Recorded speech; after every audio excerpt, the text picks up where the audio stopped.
children, a very good morning to all of you. In the previous video we were discussing about the lesson number 1 nutrition in plants class 7th.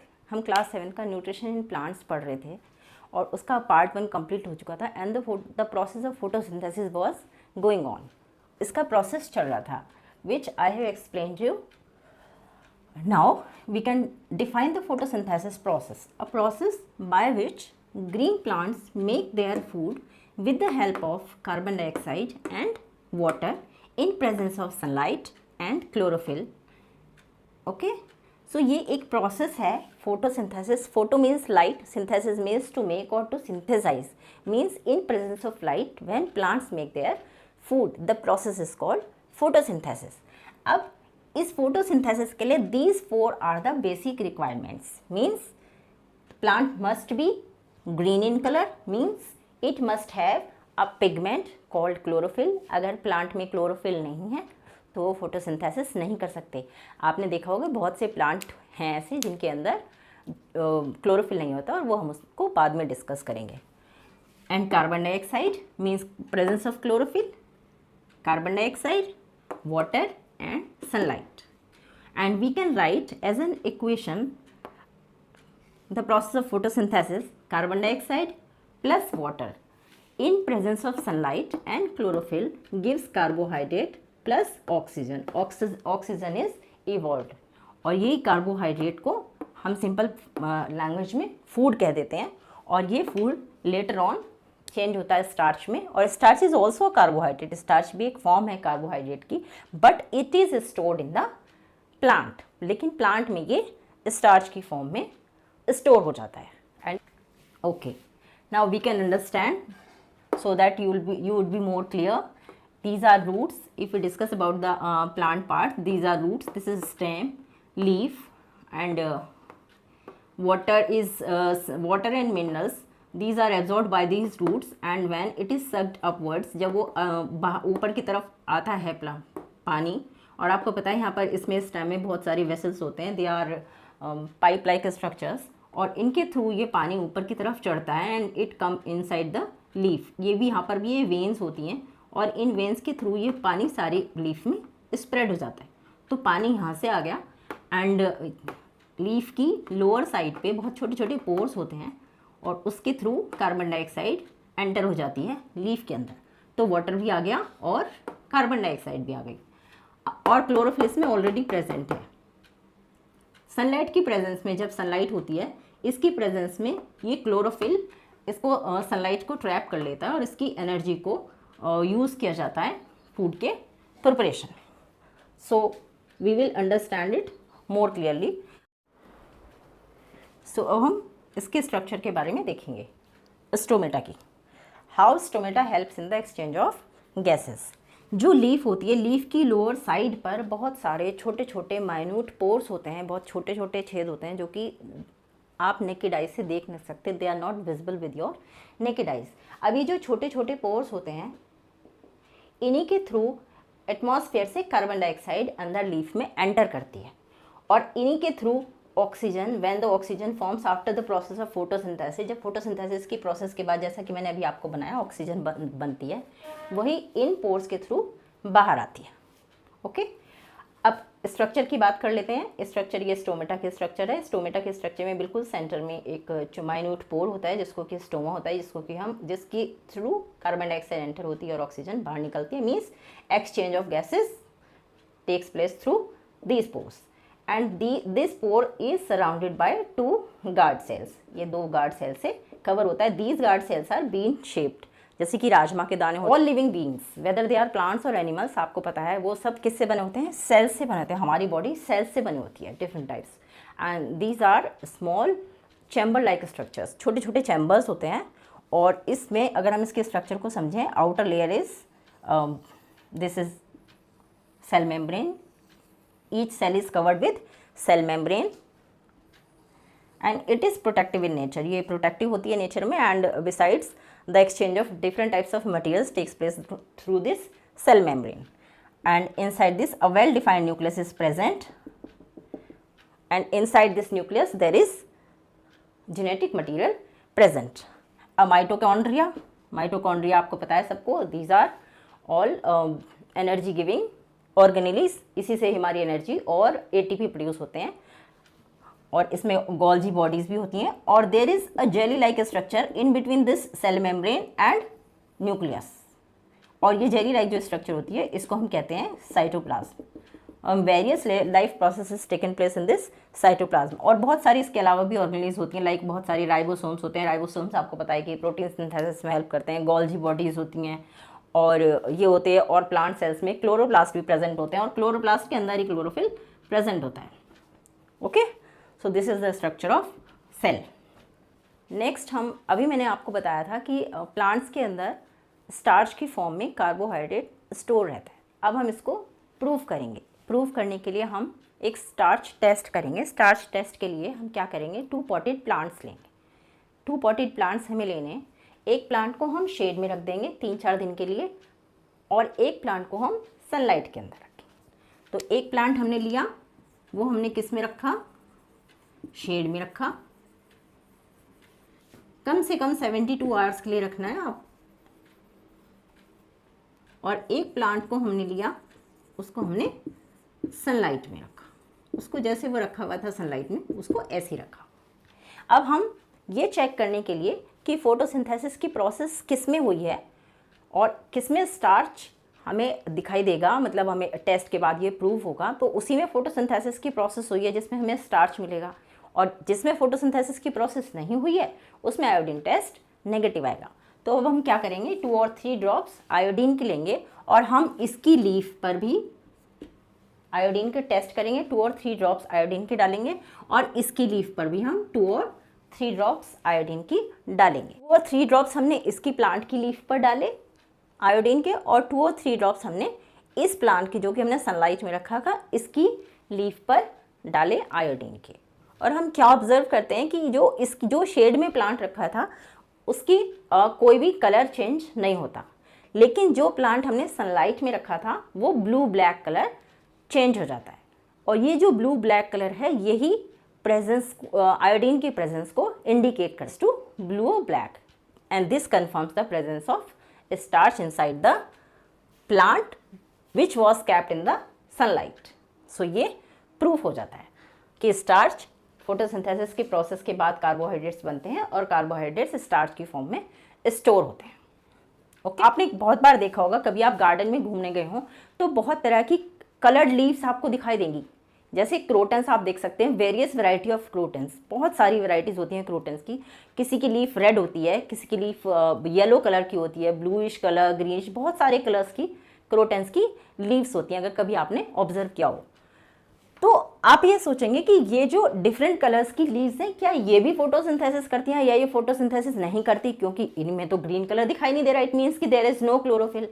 But ऐसा नहीं है, उनमें chlorophyll present होता है और वो photosynthesis ही करती हैं, बट उनमें क्लोरोफिल के साथ साथ 2-3 तरह के पिगमेंट और भी प्रेजेंट होते हैं। जैसे कि हम एग्जाम्पल ले सकते हैं एंथोसाइनिन, एंथोसाइनिन भी एक पिगमेंट होता है, और ज़ैंथोफिल्स, ये सब पिगमेंट उनमें प्रेजेंट होते हैं, और ये पिगमेंट क्लोरोफिल को हाइड कर देते हैं। क्लोरोफिल उसमें प्रेजेंट होता है, लेकिन इसकी प्रेजेंस को ये हाइड कर देते हैं, और इनके कलर्स प्रोमिनेंट हो जाते हैं, और इसी वजह से वो हमें लीव्स रेड या फिर येलो कलर की दिखाई देती हैं, और हमें ऐसा लगता है कि शायद ये फोटोसिंथेसिस नहीं करती होंगी। But there is chlorophyll present inside those leaves, but these are hidden by different types of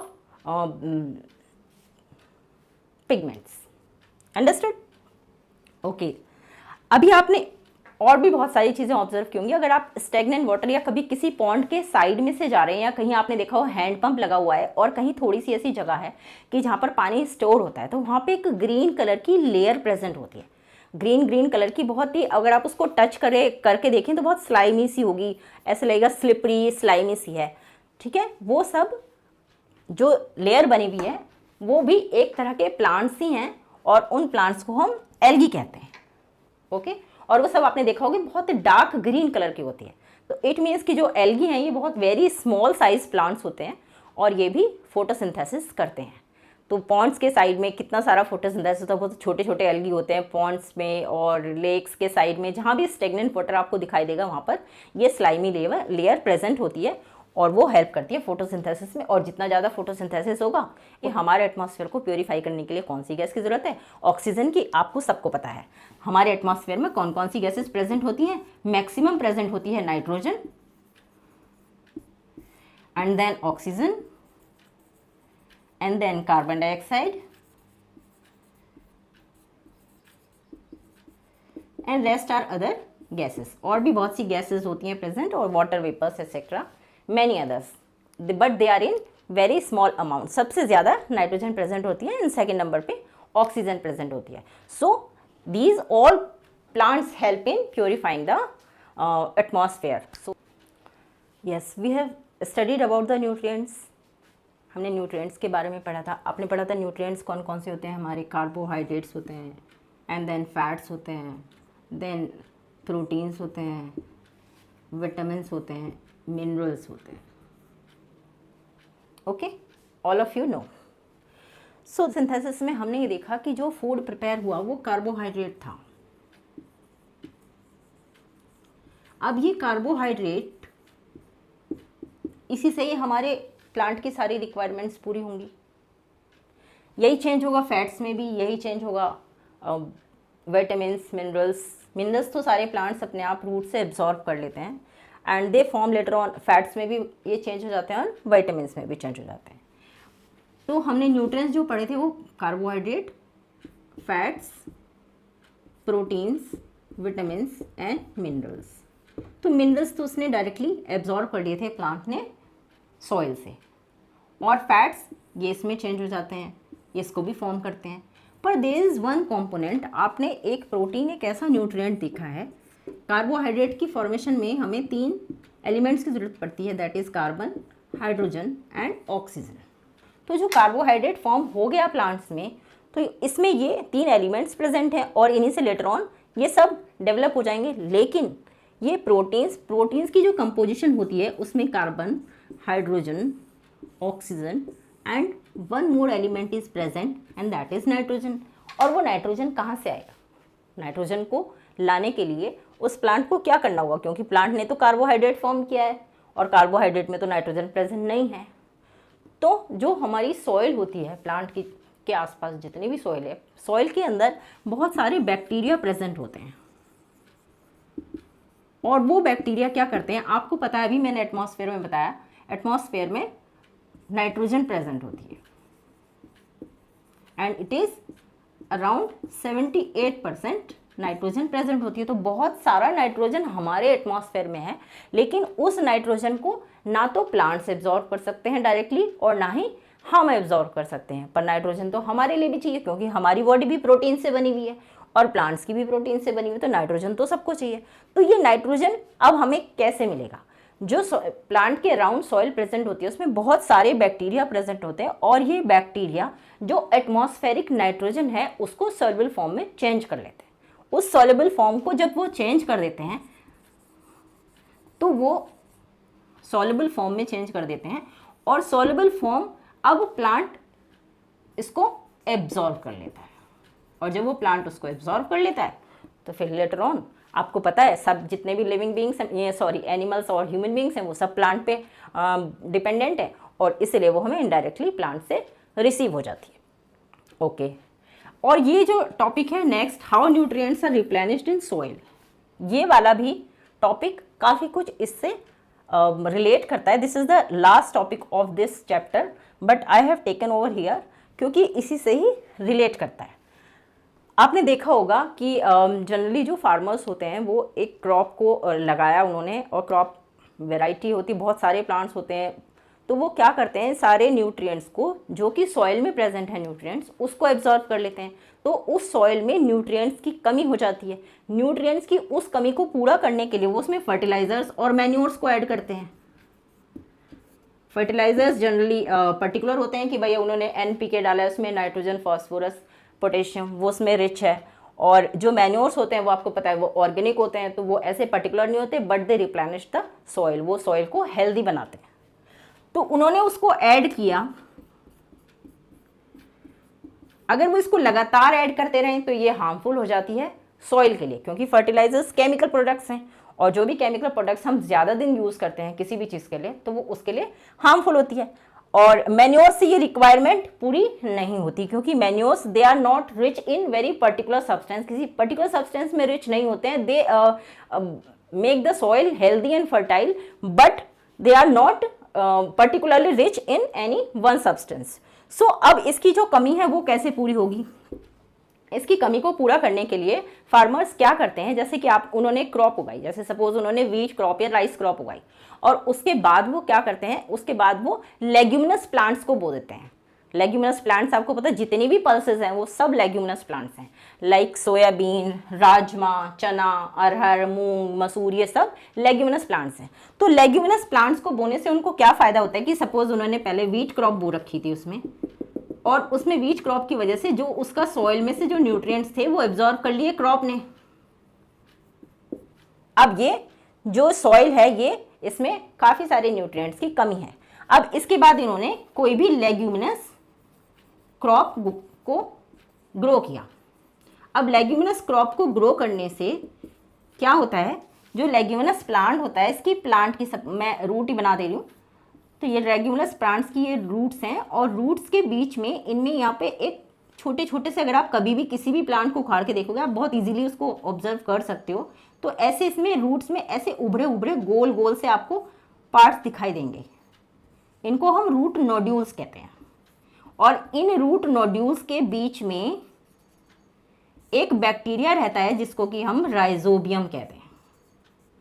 और ये राइजोबियम क्या करता है, जो एटमॉस्फेरिक नाइट्रोजन है उसको सॉल्युबल फॉर्म में चेंज कर देता है, और ये प्लांट्स को ये सप्लाई कर देता है, और ये सॉइल भी यहाँ से एनरिच हो जाती है बिकॉज ऑफ दिस राइजोबियम। तो राइजोबियम एक बहुत अच्छा बैक्टीरिया है, ये हमारी ये मतलब केवल फार्मर्स को ही नहीं, डायरेक्टली सभी को हेल्प करता है, क्योंकि नाइट्रोजन की जो सप्लीमेंट है वो ये इसको फुलफिल करता है। So this is all about how nutrients are replenished in soil. Is it clear? Okay, we will discuss next topic in the next video. Now let's do some exercises. How would you test the presence of starch in leaves? This is question number 3 in your textbook. Answer is, take 2 healthy green potted plants of the same type. Keep 1 potted plant in a dark room for 2 or 3 days in order to remove all the starch from the leaves. Keep the other plant in sunlight. Now take 1 leaf from each potted plant and put a few drops of iodine solution on them. Then note down the observation.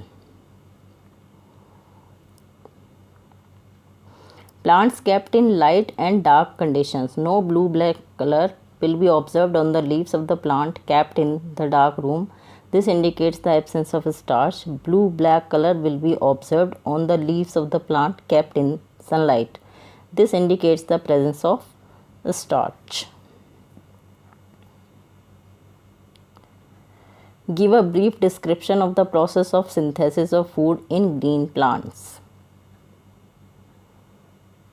And the answer is, green plants can synthesize their food with a process called photosynthesis. In this process, green plants make their food with the help of carbon dioxide and water in presence of sunlight and chlorophyll. It can be represented as carbon dioxide plus water in presence of sunlight, and chlorophyll gives rise to carbohydrate plus oxygen. Now, question number 5. Show with the help of a sketch that the plants are the ultimate source of food. In this answer, I have shown the answer diagrammatically. मैंने diagrams बनाए हैं, and you can write their names also: plants, herbivores, omnivores and carnivores, but ultimately they depend on plants. If you like my efforts, please do comment, share and subscribe my channel. Thank you.